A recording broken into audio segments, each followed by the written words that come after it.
Hello. Welcome to another battleship inspection in World of Warships. And we are looking at the Giuseppe Verdi. Well, what is the Giuseppe Verdi? Well, we just looked at the Sicilia, and you can kind of in some ways liken Giuseppe Verdi to a Tier 9 Sicilia. It gets an improved fuel smoke, like Sicilia. However, it does not get Sicilia's improved cooldown. So it gets the same smoke, but just with a 3-minute reload instead of a 2-minute reload. Now, you also get 406 millimeter guns. The 406 millimeter guns on Giuseppe have a very, very good velocity, a solid reload, and okay dispersion. This is normal BB dispersion with 1.7 sigma. It's definitely not good. It's not like complete dog shit, but it's not great.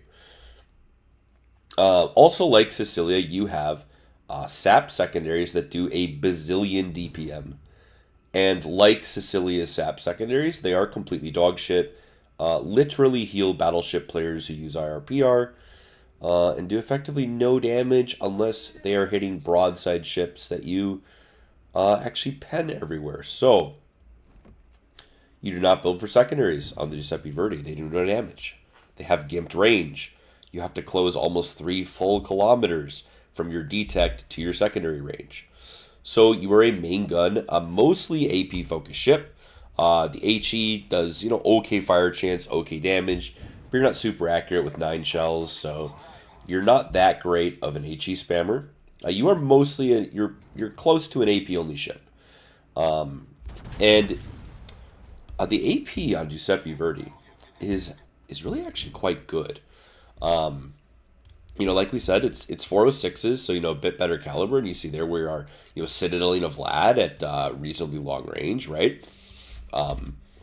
But the velocity on Giuseppe Verdi guns is very good. The flight time is very good. The AP has a decent amount of pen.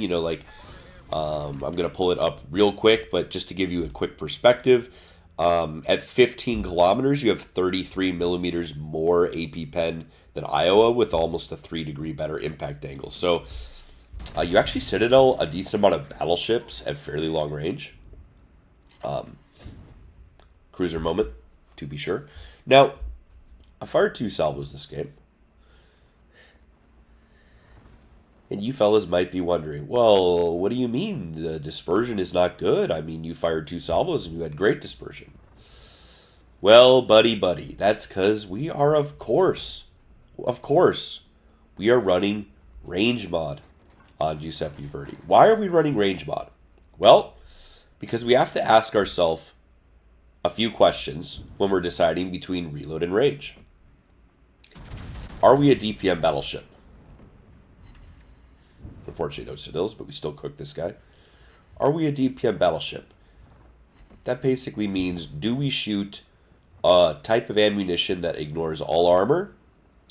Or do we mostly shoot a type of ammunition that requires people to be more broadside? Right? Well, we don't have 32 overmatch, we don't have great HE, we don't have SAP. So, no, we are not a DPM battleship. Do we have range that is comfortable? Well, no, we only have about 19 kilometers of range, base. So we would like to have more range. Another question. If we improve our range, are our guns capable of utilizing our new max range? Well, we have absolute railguns, so yes. Another question we have to ask ourselves. Do we already have a solid reload, or is our reload very long? 31-second base reload. Yes, our reload is already quite good. We will get this reload down to about 27.5 seconds. That's better. It's nothing insane, though.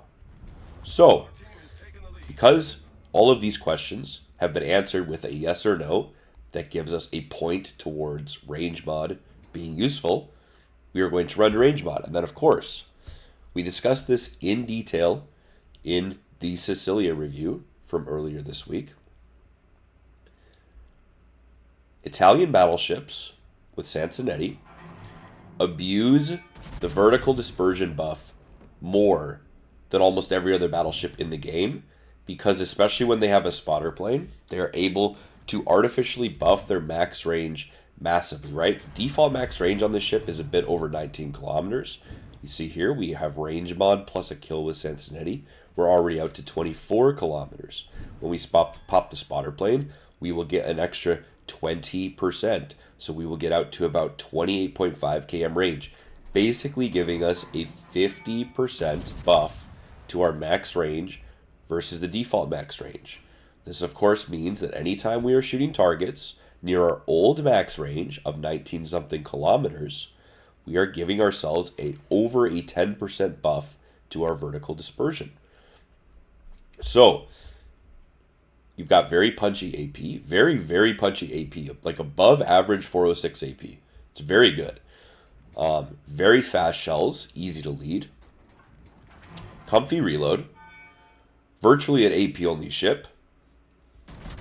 And we would like to improve our dispersion. So, that is why we are taking range mod on Giuseppe Verdi. Now, the boat has other assets, because basically my typical comparison that I will often make is in Tier 9 battleships. I'll typically make a comparison to the Iowa, because I think the Iowa is a good, a solid Tier 9 BB. And I think the question always becomes, if I'm playing a Tier 9 battleship that isn't the Iowa, what are the assets that I have over Iowa? And for some ships, the answer is there's literally no asset, right? But Giuseppe Verdi, I don't think that's true. You have very fast shells, much, much faster than American 406 at Tier 9. Significantly more AP pen, combined with the impact angle being flatter, means that you have effectively a lot more AP pen. At most ranges, about 10% more penetration on the AP. You also have extremely, extremely good armor.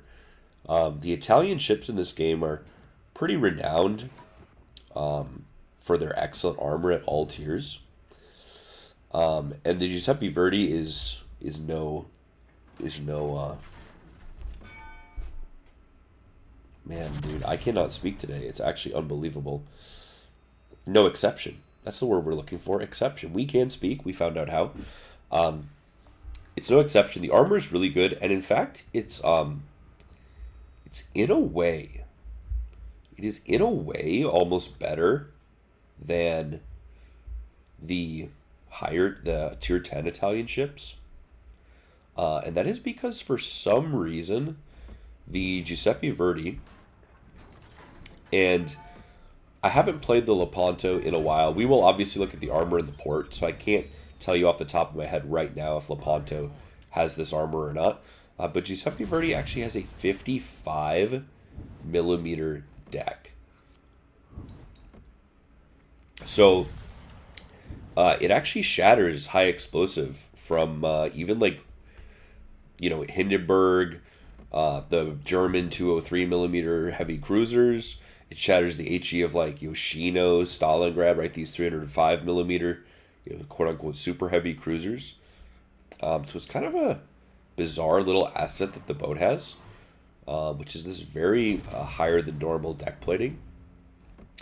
Of course, you get like an icebreaker, you get good side plating. You don't get a lot of HP for a Tier 9. Right, we have 72,000-ish HP.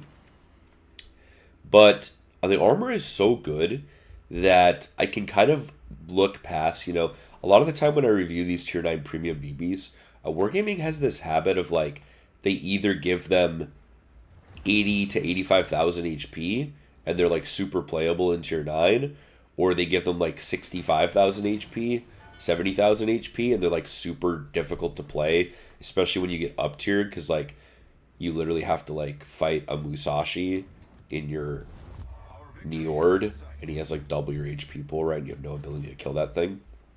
So the HP on Giuseppe is, low for tier 9, maybe a bit low, but we'll say the armor is kind of just so excellent on the boat. The fuel smoke is so excellent. You get a lot of, these survival tools, the armor and the fuel smoke. And so I would say overall, Giuseppe Verdi is probably significantly more survivable than the vast majority of tier 9s. Honestly, overall, it's probably easier to survive in this boat than Iowa. Iowa definitely has, American DCP, improved American BB heal, but, Giuseppe Verdi has much better armor, and it also, of course, has the fuel smoke. It lasts for an incredibly long time, right? I believe it's like 66 seconds with the flag, right? So with the propagation time, dispersal time, that is, you were, of course, looking at like 80 seconds of smoke. Unfortunately, it doesn't get the 2-minute cooldown of Sicilia, but it's still like a very improved smoke. It's very hard to kill this thing, especially it's very hard to like chase it down, pin it down, focus it, and kill it because the armor combined with the smoke makes it really good. Now, the guns obviously aren't like the greatest, right? I'm not trying to oversell the guns, but they really don't feel bad. I think a lot of the mythos around Giuseppe guns being dog shit does in fact come from the fact that everyone is obsessed with building these Italian BBs with sap secondaries for secondaries, even though they have like basically the worst secondaries in the game overall. Because you can't start fires. You also can't pen at any angle, which means like people go nose into you and you literally do not only 0 damage, but your secondary is quite literally, like we have already said, heal battleships to run improved repair party readiness, right? So you definitely build for main guns. You basically meet every single criteria out of like all 5 of them to run range mod, so you run range mod, and you end up with a very solid guns in tier 9. Again, compared to Iowa, you lose accuracy, but you gain flight time and AP penetration. So, and I think that's something that's not really valued anywhere near as much as it should be. I often hear like a lot of these comparisons made. We can just go on a small side tangent here while this game finishes up because I agree for Submariner dogshit player is wasting our time. People don't really seem to value AP pen nearly, in my opinion, as much as they should. I'm not saying that AP pen is always more valuable than like dispersion, because it definitely isn't, right? Shooting cruisers, you don't give a shit about AP pen, right? Shooting DDs, you don't give a shit about AP pen. But one thing you always should give a shit about is your flight time. Having super fast shells can often be better than having accurate shells. I mean, legitimately speaking. In many situations, there are times where, yeah, you're not stacking shells, but your shells getting to the target 1.5 seconds sooner is the difference between getting 3 overpens in a Citadel versus missing, or not even catching a target before he gets dark, right? So that's a big asset that isn't talked about enough. Obviously, the faster your shells, the flatter the trajectory of impact is, which means that even if your AP penetration is equal, you will actually gain more AP pen, right? Part of the secret sauce of ships like Petro, Stalin, Slava is at certain ranges, they have the AP pen Citadel things, but they actually are allowed to because the shells are super flat. Whereas ships like, Vermont and Montana might, on paper, you would think, oh, I have 500 mils of pen. This guy has a 450 millimeter Citadel belt. But combined with the 15-degree impact angle and the slope of the Citadel belt, all of a sudden those are non-pens, right? And I'm one of those people who I just really, really, really appreciate my BBAP being able to Citadel other battleships. I mean, and I mean, to give you some idea, of Giuseppe's AP performance, it has more AP penetration than Vermont. Not only does it have more AP pen than Vermont, marginally more, but it is still more at basically every range until you're getting out like towards 30 kilometers. But because the shells are railgun velocity, you effectively have like significantly more AP pen than a ship like Vermont, a ship like Montana. And I think it's maybe partly the reason why the community has stopped caring about being able to Citadel battleships. To throw a bone to people is Wargaming has had a habit over the last 2 or 3 years of like almost no BBs really have a Citadel that is reachable. But what I will say is that good AP pen performance in lower tier matters more, in my opinion, because a lot of these ships in tier 9 are older designs, more exposed citadels.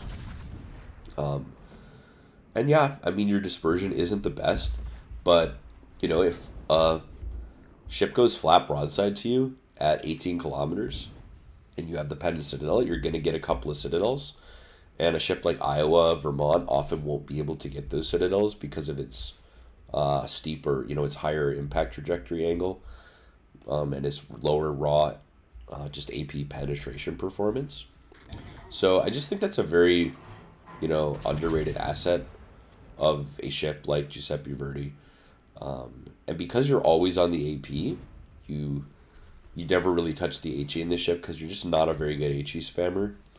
You kind of find those opportunities to hit people more. And it just happens a lot more than like you would probably think it would happen. But yeah, the ship is, I mean, really an overall, I would say very solid tier 9. You build it for full tank spec. You build it with range mod, and it feels pretty good. As far as your actual AP shells are significantly above average for tier 9. You have average, maybe slightly below average accuracy, but like we said, we're heavily compensating for that with range mod and Cincinnati kill buff and spotter playing, right?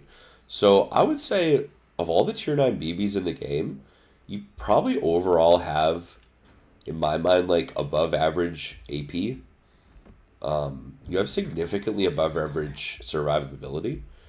HP pool is okay, but the armor is just truly excellent on Giuseppe.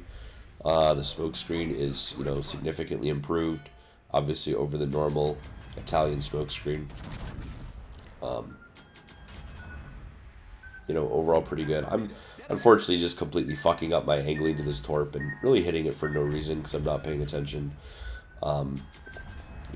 Unfortunate, but it happens. So we're kind of pushing in here. We've got smoke that was dropped for us by our Fletcher. I mean, I don't really know why he left the smoke, but he did. And then we also have our own fuel smoke. So this is kind of emboldening me to, play a little more aggressive. And it's one thing that I do really appreciate about, especially these like heavily improved Italian smokes that last, for a long time. I mean, you have to think of it this way, especially when you're kiting away. So those 15 seconds of dispersion time are actually concealing you. This smoke totally covers a heal reload, right? It totally covers a DCP reload. So, I mean, you can, get a double fire lit on you. You can DCP, you can smoke, you can heal all at the same time. And your smoke will end 80 seconds later, and you only have a few seconds left on that heal and DCP. It's really, really good. That extra, like, 15 seconds that the improved Italian fuel smoke lasts for does not, on paper, I understand, seem like an insane asset, but it really is very noticeable when you're using it as more of like the survivability tool, that it covers so much time that you're much more likely to get to like your next heal, your next DCP, and possibly live, right? If that makes sense. Now, is Giuseppe Verdi like some incredible sleeper battleship, like a go-to tier 9 premium? I think definitely not. There's just so many really, really good BBs in tier 9. I mean, I don't enjoy Musashi at all, but a lot of people love Musashi. For me in tier 9, there's Sun Yat-sen. It's way more fun than this. There's Daisen, there's Georgia, right? There's quite a wealth of like really strong tier 9 battleships. And Giuseppe can be kind of fun to like make the smoke gimmick work, try to play aggressively that way. But It's definitely not like some insanely overpowered ship. I think Giuseppe overall is like relatively balanced for battleships, right? Because I feel like anytime I review a battleship, I just have to caveat that with like for a battleship. Because, the reality is, what tier 9 cruiser in the game is ever killing this thing? And you see there, the kind of vertical dispersion you get when you have range mod at medium close range, right? Takahashi moment, 5 overpens. But you're basically immune to like the almost every, especially in tier 9, man. Like, no tier 9 cruiser in the game is ever going to kill this thing 1v1. It's just kind of like the way it is. We don't really know. That's what we always have to caveat this with, of course. Solid hit. Second turret on that last part of the salvo goes way higher than we aimed. Slava's plot armor comes in clutch, I guess. But, it is... Having these fast AP shells is definitely a nice little asset. In that situation, maybe, that guy probably gets Citadel by Iowa. Slava, Citadel belt isn't super thick, so maybe would rather have the dispersion, right? But Giuseppe is a pretty solid battleship overall, I would say. It's solid. It's like a solid, maybe, I don't know, what are we thinking? B tier battleship, we might say. But it's nice having this smoke, and we're going to look at the Marco Polo for the next review. And in case you're wondering, because those are kind of like the two tier 9. Unfortunately, that guy barely gets angled in time. Those are kind of like the two tier 9 premium Italian battleships. So I'm going to just spoil that review by saying the ship is way better than Marco Polo. Like, it's not even close. Marco Polo is almost appallingly bad for no reason in indescribably bizarre ways. So just to get that out of the way, like, it definitely, in my mind, is the clear superior tier 9 Italian premium BB. So we're pushing in here now. Unfortunately, we're getting into the actual game we're playing, and well, unfortunately, what has happened is our midway has voluntarily sailed perfectly flat to a Slava for over 5 minutes straight, and he has finally died. And this game, that would be a guaranteed free win, given our team's map position, given our team ship composition. This game was a 100-point, infinitely repeating 0% guaranteed free win. Well, unfortunately, our carrier kills himself for absolutely no reason of any kind. So it is now a 100-point, infinite 0 repeating percent free loss. That is how the balance of carriers unfortunately works in this shitty game.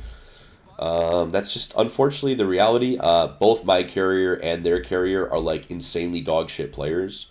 Like just incredibly bad players looking at their carrier stats. But here's the thing.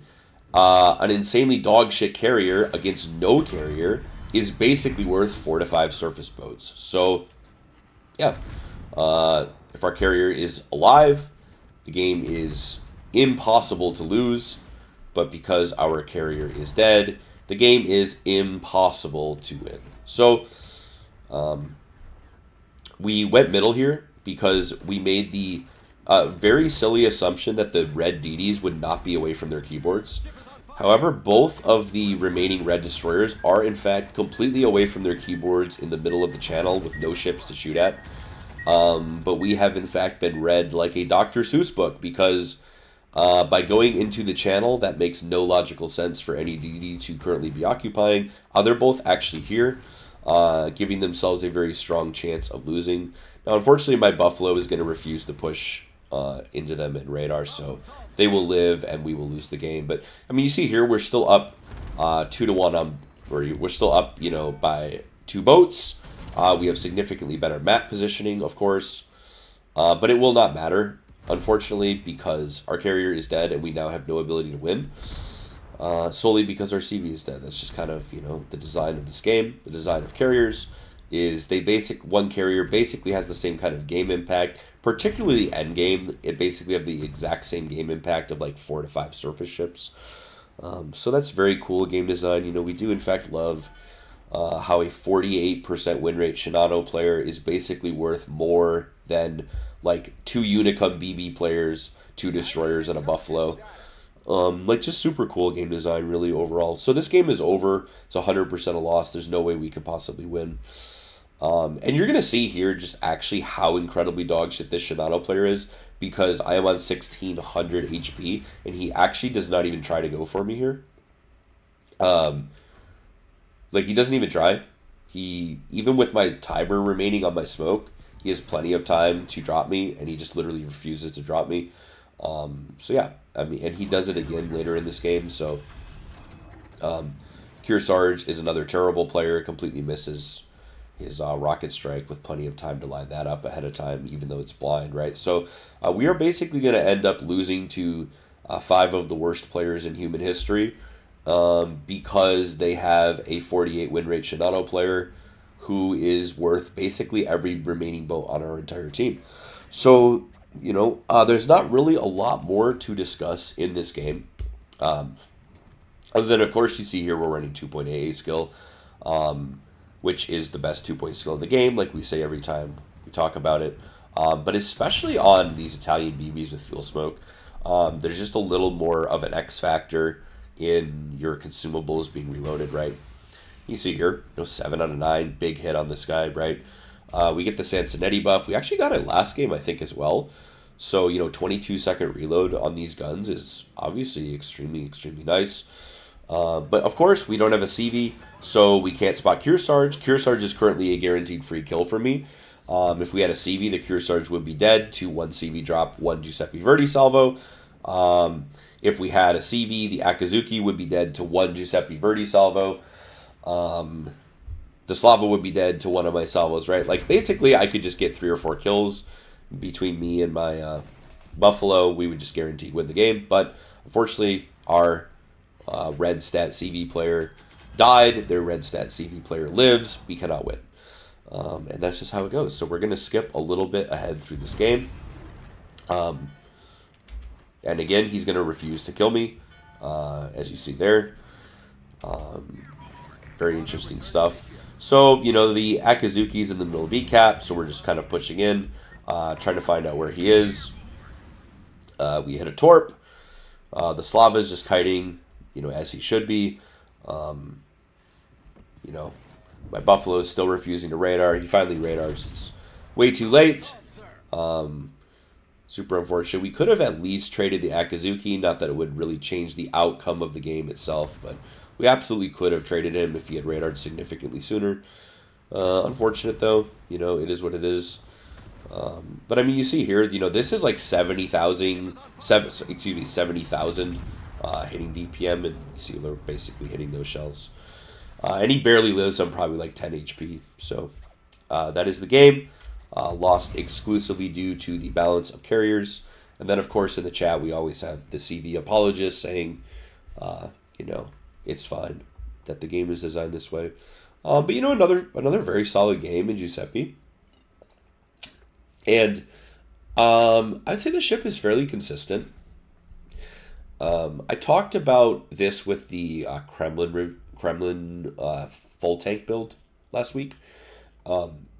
And Giuseppe doesn't play anything like Kremlin, so I don't want to draw comparisons there.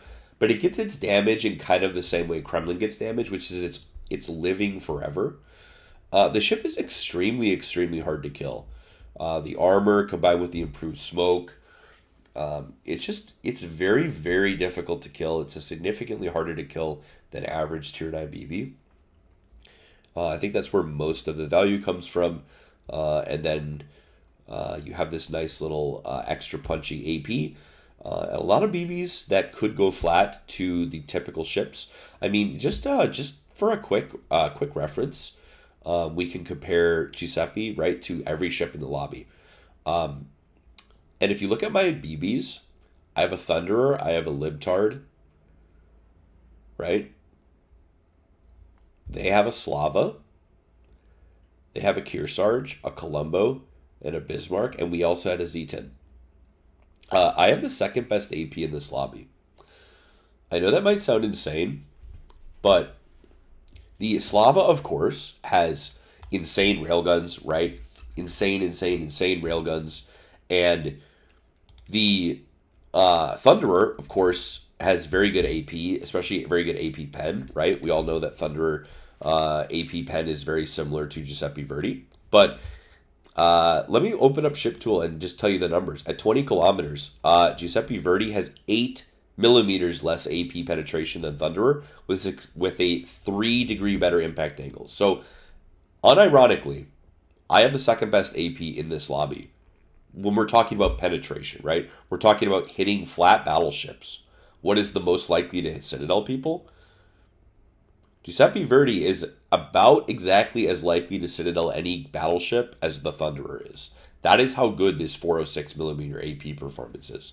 So I definitely think you shouldn't sleep on that.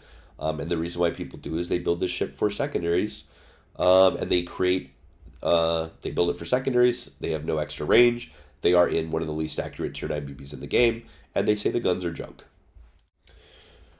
All right. Obviously, with equipment, cold DCP mod, of course, 23-second DCP. Slot 2 is always whatever. Aiming, prop, conceal. Range mod of course, again, to me. Are you a DPM ship? No. Do you have a decent enough reload, or is it such a pain point that you need to buff it? No. Do you have enough range? Are you satisfied with your current base range of, well, take this away, it's like 19.2 kilometers or something? No. Are your guns ineffective at the range you are buffing them to? No, they are effective. So, you take range mod. If you can answer no to all 4 of those questions, it is a no-brainer range mod, basically. So, there it is. Standard BB build, the randoms build TM, of course. There's really not all that much to talk about. We can go over the armor. And this is what I was referring to earlier, is, we're going to compare this to, let's actually compare it to Colombo real quick. And it's kind of weird because, well, Sicilia is the same hull as Colombo. We can use that as an example, right? So you get 32 nose and ass, shell trapper in the rear, 70 belt, 50 millimeter deck. Giuseppe Verdi, 32 nose and ass, 70 millimeter belt, 55. You can also notice how quite small the superstructure is. This is Colombo Sicilia superstructure, and this is Giuseppe Verdi superstructure. Very, very small, particularly pushing bow in. This is Giuseppe Verdi bow in. If you do not have 32 overmatch, you are not damaging this thing. I mean, this is Kremlin levels of bow tanking at close range.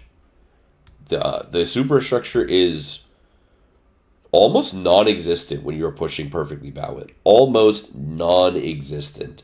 Again, sorry, we're clicking on the wrong thing. This is Colombo hull, perfectly bow in. Giuseppe Verdi hull, perfectly bow in.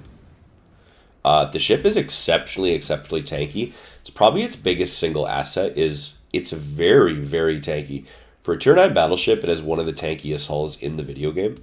And then, of course, if we strip the armor away, we will see that the Citadel is out of the water just a little bit, right? We can all see this. It's slightly out of the water. And it has a 25 millimeter slope, but it's very sloped. So what this means is cruisers that have the pen Citadel U basically can't because they don't overmatch this. Now, BBs, of course, basically all overmatch 25. However, in order to hit that, they have to punch through 320 on the casemate. And then this is also a bit sloped, as you can see, right? This is a little bit sloped here. So your actual Citadel protection is not really amazing on Giuseppe Verdi. If you go flat, it's significantly more exposed than like Colombo, right? Significantly more exposed because it is up out of the water. So the one thing, now does that make the ship not tanky? Of course not, right? So it's barely out of the water, BB's overmatched the turtleback. But the kind of like real bullshit of Giuseppe Verdi is because this is sloped at like basically auto bounce angles. If you don't have 380 millimeter guns and you don't have improved penetration angles, you just like can't citadel it basically, even if you have the AP pen to citadel it, right? So it can be like a very troll ship to shoot at in, think of ships with like really good AP performance, ships like Henry, Condi, Castilla, Napoli, Yoshino, ships that like on paper should citadel you. A lot of the time they just shoot it and they just get full pens on the casemate armor. But you definitely don't want to bot the fuck out flat to people in Giuseppe Verdi, because that is a really, really good way to lose like the vast majority of your ship. And part of course, the roof is protected, but it's not. Unfortunately, it's not really the part where your like citadel is. So if you go flat in Giuseppe, you can definitely take a lot of citadels. But I talk about it all the time. I like armor that works when I'm playing well, and I don't necessarily care if the armor doesn't quote unquote work when I bot the fuck out, because I feel like if I'm actually botting the fuck out flat to people and I take 40k in 3 citadels, I deserve it, and it doesn't bother me that much. I would much rather just go bow in, especially at closer range. I mean, even at longer range, like there's just not a whole lot to hit, right? Especially for HE spamming cruisers, there's very little superstructure, right? The secondary gun tubs are like super fucking weird too, because they're hella armored. So of all the tier 9 battleships, it's well above average in survivability. It's well above average in AP penetration performance, in shelf flight time. It's maybe slightly below average in accuracy, but that's really its only major downside is its dispersion. Giuseppe Verdi is a boat that like, I mean, literally, if you gave this Wisconsin dispersion, you know what I mean? Like, it's such an interesting thing how, like, in Tier 9, ships with, like, BB dispersion 1.7, 1.8 Sigma abound, and then in Tier 10, like, everything gets battlecruiser dispersion all of a sudden. Super cool game design. But, I mean, literally, if you just gave Giuseppe Verdi, like, battlecruiser 2.0 Sigma, it's a Tier 10. Like, the guns are insane. You could literally slap this thing into Tier 10 with its 72,000 HP pool, with its identical AP, identical 31-second reload, and you could literally just give this thing Battlecruiser Dispersion 2.0 Sigma, and it would be an incredibly, incredibly, incredibly strong Tier 10 BB. So it is moderately balanced because of its slightly below average dispersion, although I don't really think it is truly balanced by it. It's just incredibly hard to kill. It's very hard to kill with BBAP. It's very, very hard to kill in any HE spamming cruiser.